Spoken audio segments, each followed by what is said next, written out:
guys, it's Sam, and this is my July wrap-up. So funny because I say how bad my reading is in July, and it is. It felt like I had like a bad reading month, and that's my own thing. I've talked about that before. It's not like I'm saying that anybody that reads less than this is having a bad reading month, but I just felt off. I don't tend to like reading that much in the hottest months of the summer, and when I've looked at my spreadsheets over the years, my reading always suffers in the summer.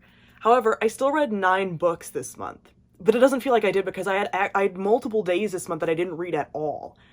So I don't know how I managed this, maybe because some were slightly shorter, but anyway, I read 9 books. So the first book is Theft of Swords by Michael J. Sullivan. This is volume 1 of the Rairia Revelation series. So this was originally published as 6 books, but they were put into bind-ups into 3 books. So I read this as all one big book. And this is a story of Royce and Hadrian, who are 2 very famous thieves in this fantasy world. This is a very like traditional sword and sorcery fantasy setting with like wizards and dwarves and elves and all of that like nostalgic fantasy. And they get approached at the beginning of the book to do this heist, which seems too good to be true, and it is, and they get thrown into like all this political turmoil that's going on. I really enjoyed this. Like I said, it had that nostalgic quality. I've already done a full review for it, so I'll link that on the screen, but this was just a fun story about 2 best friends who just like love each other so much, and they just complement each other really well. And again, like the lore and the magic and stuff, one of my favorite wizard characters is in this book.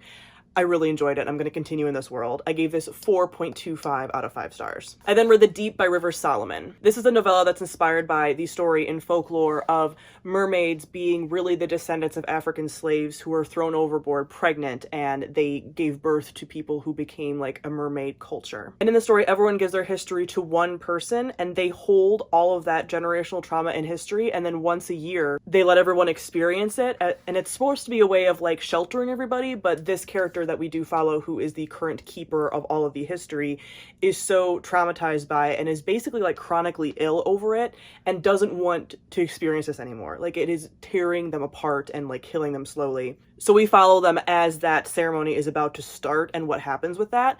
And this is just an exploration, even though it's very short, of generational trauma and the importance of memory and history and belonging. So it's a small novella that backs a really big punch. And I end up giving this 4 out of 5 stars. I then read Fate of the Fallen by Kel Cade, which I actually buddy read with Mari from My Name is Marinez. And I didn't really read the synopsis going into it. I had read it when I first got it, but then I just didn't. I just decided to pick it up, and she had read the synopsis. So she told me that it was supposed to be sort of like if Sam from Lord of the Rings and Frodo went to Mordor and Frodo died before he could continue and Sam continued, and this was supposed to be sort of like inspired by that. I wouldn't say that that's what this is. So this is a quest story and a quest with 2 best friends, but it's this story keeps you at a distance. So there is like this quest element, and this best friend is carrying on the quest for his other friend that can't do it. And I liked our main character, but this had the feeling, which was so bizarre, I've never read anything like this, of almost like a single player D&D campaign where you are following him as the like player character, and everyone else, instead of being side characters, are more like NPCs. It's only going to make sense for people who do RPGs, but they have that element of like not being fully fleshed out as their own characters and only being there for the campaign, for the story, you know? It was this really surreal thing that just made me not as connected to the story. I'm not even remembering any of the side characters' names, and I just felt very detached from this. So while this is a story that I probably could have continued because it is a series, right after I read it, I could have continued, but now I'm just like, I'm fine not knowing anymore, you know? So I ended up giving this 2.75 out of 5 stars. It was like easy to read and fine, but just nothing that was particularly groundbreaking for me, and I wasn't super attached to it. Then we have The Beautiful by Renee Ahdieh. I've already done a full review for this, so I'll link that on the screen. This is a book I also started buddy reading with Mari, but then she ended up, I don't know if she's finished it. She might have finished it now. I'm not sure. And this does have some trigger warnings for mentions of rape and some gore, but it's like very minor scenes of gore. And this is a historical, like urban fantasy that takes place in New Orleans in 1872, and our main character has come from France fleeing something that happened to her. And when she gets to New Orleans, she discovers that it has this like political underbelly of supernatural creatures. Now, when this book first came out, it was talked about as being like the resurgence of vampires. This first book is not really that. The paranormal elements are very minor, and it's more a mystery story because there are women being murdered by something and no one really knows why, and you don't really know what's happening until the very, very end of the story, and that's when the supernatural elements are like fully shown to you. Otherwise it's more hinted throughout. So I would say that this first book is more so a gothic mystery than like a supernatural, paranormal anything, but that the rest of the series is definitely going to have those paranormal, supernatural elements. There is also a love story going on between the two main characters. The guy is obviously involved in more of like the paranormal side of things, and then it's her. And so this was more the gothic mystery and then their like angst. So I end up really liking this because I went in with much lower expectations because I had heard that people didn't like it and it wasn't what they had thought. So I went in with super low expectations and ended up thinking that I just enjoyed the atmosphere of it, that like gothic sort of creepy New Orleans atmosphere. It was very lush, very descriptive. And although our main character was like annoying at times because she would do some of these like naive things, it was an over the topness that felt almost like a Penny Dreadful, like we're cutting to commercial, you know, like that kind of stuff, which was just kind of fun. So I ended up enjoying this. There were some elements that were like a little bit weaker and all of that, but like I think I'll continue on with this series, I think. And I'm intrigued enough to want to continue about some of the side characters and stuff. Some of the side characters like weren't as fleshed out and things, but I think as the series goes on, it will get better. And I think it'll just be kind of like a fun gothic story for me. So I gave this 4 out of 5 stars. I then read The Worst Best Man by Mia Sousa. This is an adult contemporary romance, and it follows our two main characters who know each other because the female lead is actually the ex-fiance of the male lead's brother from like 3 years ago. So the story is that she was engaged to the brother 3 years ago, but it was more like an engagement of like, well, we fit on paper kind of thing. And the man ends up leaving her at the altar and tells our guy to go let her know, which is super shitty. And so she basically like hates both of them. And she is a wedding planner. So it was kind of like, wow, I'm just going to be left at the altar as like a wedding planner. And she's been this person who always wants to just like tamp down her emotions and not be overly emotional because she's an Afro-Latinx woman. And she's like, we're not allowed to be emotional because then people think we're unprofessional, all this stuff.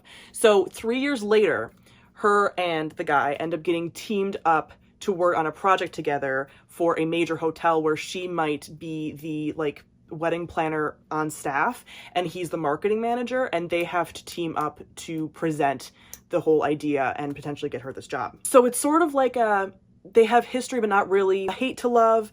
But what made this work, because when I first read the synopsis I'm like, ooh, I don't know, but what made this work is that her ex-fiance and his brother, he's awful, and it's like shown from the beginning that like they didn't really have this like loving relationship. So it's not like, it's less icky of like, oh, she's getting with the brother, because it's like she shouldn't have even been with the other guy. You know what I mean? So like it shows that they are actually like much better suited. And what I really liked about this is there were some like fun tropes. Obviously you have this like hate to love kind of thing.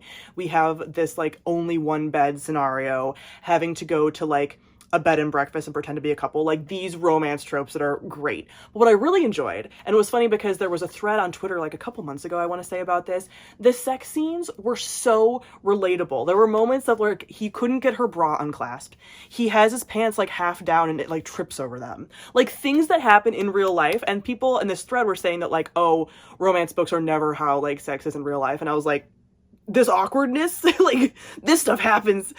So I really liked that. And they were just like a cute couple who like got each other and stuff. So it was just really cute. And I really like situations where like the woman doesn't want to show emotion and like the love interest is like sort of pulling that out of her.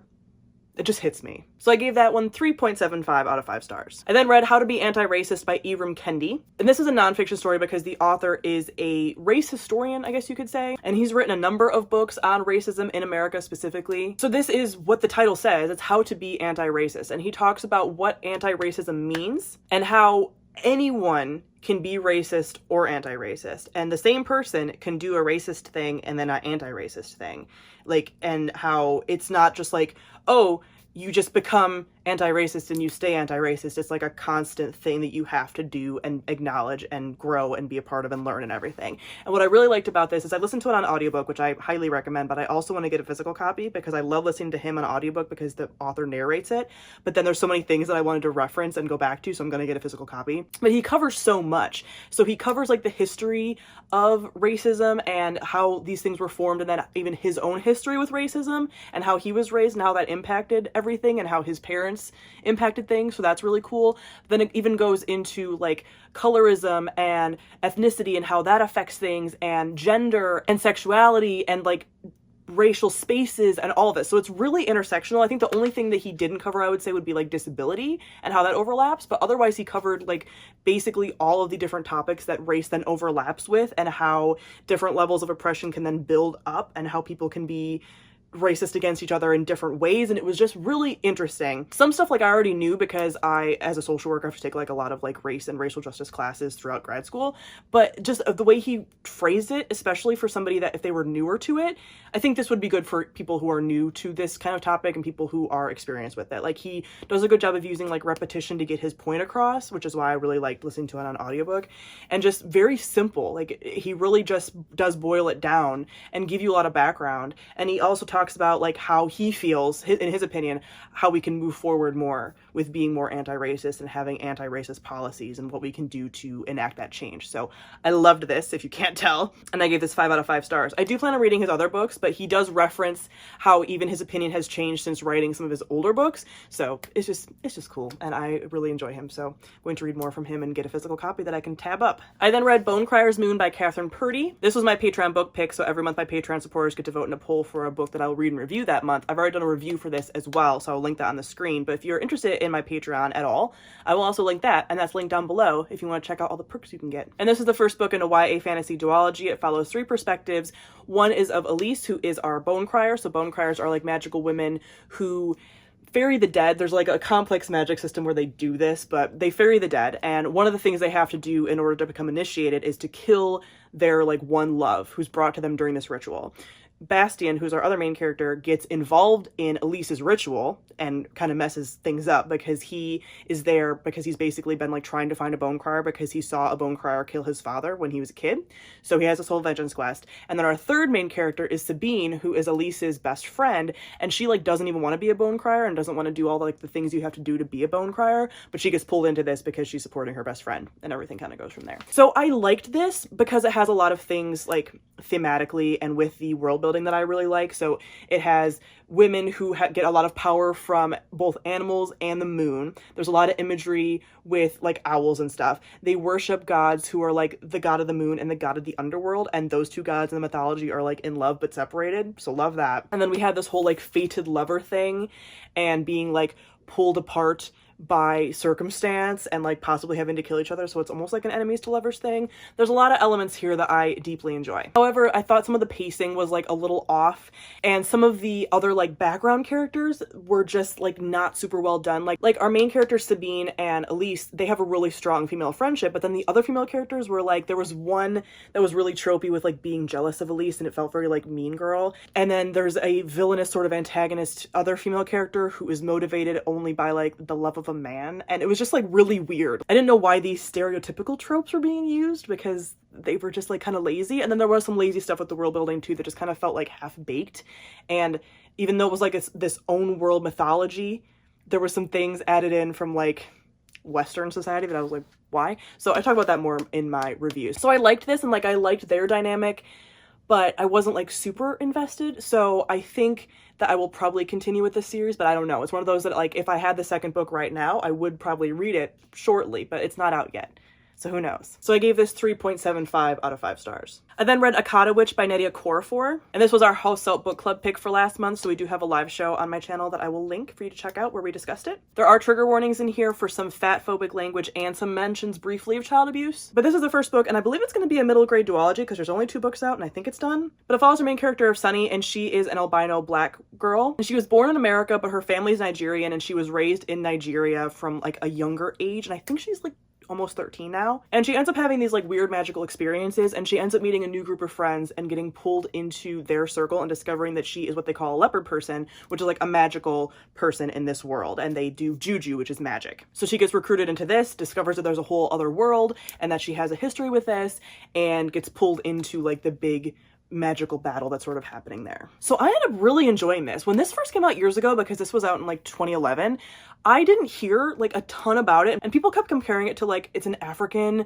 Harry Potter, and like it's not. I really liked the world building and just like all of the just interesting African like juju and traditions and stuff that are pulled in. Our main characters were funny. There's like a nice little friend group, and they just have a different feel to them. Like they're this friend group that makes sense for like that weird like middle grade period of time when like you sort of butt heads and you're friends, but you like, they kind of pick on each other sometimes. They have this like funny dynamic that feels very that age. And then the plot also was like really fun to follow because it's middle grade. It was like pretty fast paced. So there were some like pacing things that I didn't love because it had like a lot of parts that kind of dragged, and then like the big ending was like really fast. And there was also some inconsistencies there because I listened to the audiobook, which was great. I recommend it. The accents in there are great. But the characters felt way older than they're supposed to be, so I have to keep reminding myself like this is a middle grade story. That's why the pacing is this way. But I was like, but they feel so much older. So like there was a little bit of inconsistency there. But overall, I really love this, and I do plan on reading the second book. I gave this one 4 out of 5 stars. And the last book that I read this month was not like the movies. I believe the author is Carrie Winters, but I'll show you right here because I can't check on my phone, and that's what I would do right now because I only usually write down the titles. I check my phone if I forget. And this is an adult contemporary romance. I read this as a standalone. This is technically the second book in this like series. I think the first book is like Searching for Tom Hanks. This follows our main character Chloe, and she works in a coffee shop, and her best friend, who's the main character of the first book, wrote a movie about the dynamic that Chloe has with her boss at the coffee shop. They've always had this like flirty dynamic, and so her best friend wrote this movie, and now like she can't stop thinking about like, well, what if we were together and all this stuff. This does have a trigger warning for Alzheimer's. Chloe is taking care of her father, who does have Alzheimer's, and he is slowly forgetting her. So if that bothers you in any way, I would steer clear of this because it's a pretty prevalent part of the story. So this book is like a walking contradiction for me because this is told in only one perspective. We only get Chloe's, and I think it would have been really nice to get Nick's, who is the love interest. And this whole series is very much like focused on their lives are kind of like a rom-com, but like Chloe doesn't want to live like a rom-com life. But the character in the first book was like really obsessed with kind of like being in a rom-com. She loves rom-coms. So there's this level of self-awareness that the book has of like rom-com things are happening, but it keeps like beating you over the head with like, I know this is like a rom-com, but I don't want to be in a rom-com and blah, blah, blah. And I'm like, but I'm reading a rom-com. You know, like it was self-aware, but like too self-aware almost. And then our main character of Chloe is not my favorite. Did I struggle with her. She is, I don't know, the two female characters, her and her best friend, and I didn't read the first book, but they grate on my nerves. The best friend wrote Chloe's whole life into a movie, which I think is like a huge boundary crossing, and Chloe didn't give her permission, and it's just like really weird. And then Chloe's like intentionally a brat, like constantly. Like I get why she has some of her issues, but the thing keeping them apart is really Chloe purposefully like pushing him away, because although they do have like a boss, he's her boss kind of, like he's not really, they almost have like a partnership, like she does more at the coffee shop than like he even does. And the love interest, the thing that really got this for me, the love interest is perfect. Okay, like I love him. I don't really have book boyfriends these days. I don't tend to like want to date characters in books. I'm like, okay, I can ship people, but even that is like less than it used to be and whatever, but I never want them for myself. Nick is the exception to the rule. I loved him. He was so good, so supportive, put up with a lot of her crap, and I just adored him. So I would have loved to get his perspective because that would have been, I think, more well-rounded and better. So I liked this, but there were times that I'm just like, oh, I don't even want to pick it up sometimes because like Chloe bothers me. But Nick, he like bumped it up a whole star for me because he was so good, and I loved his pure little heart. So I gave it a 3 out of 5 stars. If Nick was not a good love interest, it would have been like a 2. But Nick is great. So that is it for all the books that I read in July. Comment down below and let me know if you've read any of these and what you thought of them, and also what your favorite book you read last month was. So thank you all for watching, and I'll see all of you guys soon. Bye.